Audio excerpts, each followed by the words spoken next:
আজ আমি কাঁথা তৈরি করছি। আচ্ছা, আমি পাড় থেকে সুতো খুলছি। গ্রামের মেয়েরা তো এইভাবে সুতো খোলে। এই যে আমি সুতো খুলছি।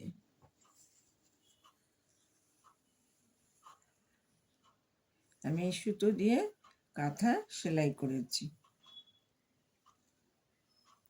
যে যেমন প্যাচের সুতো নেবেন, 4টে 5টা মোটা, এটা দিয়ে আসনও করা যাবে, কোনো ব্যাপার না। আগে তো মানুষ তো এই দিয়েই করতো।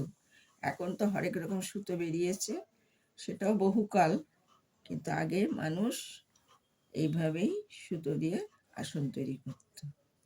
পাড়ের থেকে সুতো খুলে মায়েদের, এই যে আমি এইভাবে করছি, সুতোটা খুলছি, আবার একটু ঘুরিয়ে নিলাম, নিয়ে এইভাবে টেনে নিলাম।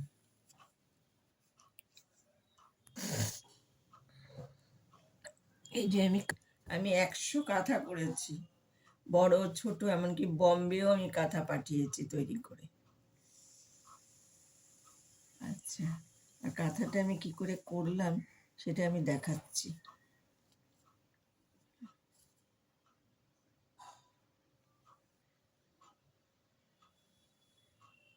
আমরা এইটুকু দেখাবো বলে রেখে দিয়েছি। এটা আবার অনেক দিনই তৈরি হয়ে গেছে, দেখাবার জন্য আমি রেখে দিয়েছিলাম।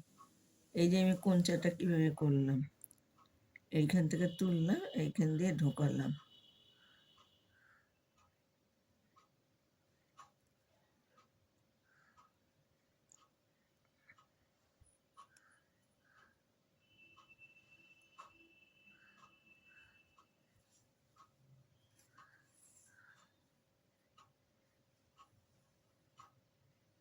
অনেকেরই মোড়টা ঘোরানোতে অসুবিধা হয়। এই যে আমি মোড়টা এভাবে ঘুরিয়ে দিলাম, ওইটুকু করে আমি দেখাচ্ছি।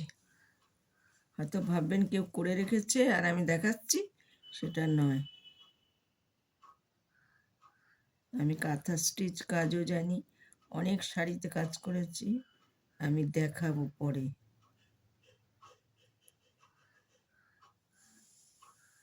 নিজের জন্যও করেছি, আবার অনেককে করে করেও দিয়েছি। পাঞ্জাবিতেও করেছি, ব্লাউজেও করেছি, প্রচুর ব্লাউজে কাজ করেছি, না করে 20 পিস। কেউ বলেছে আমাকে একটা করে দাও, আমি করে দিয়েছি তাকে।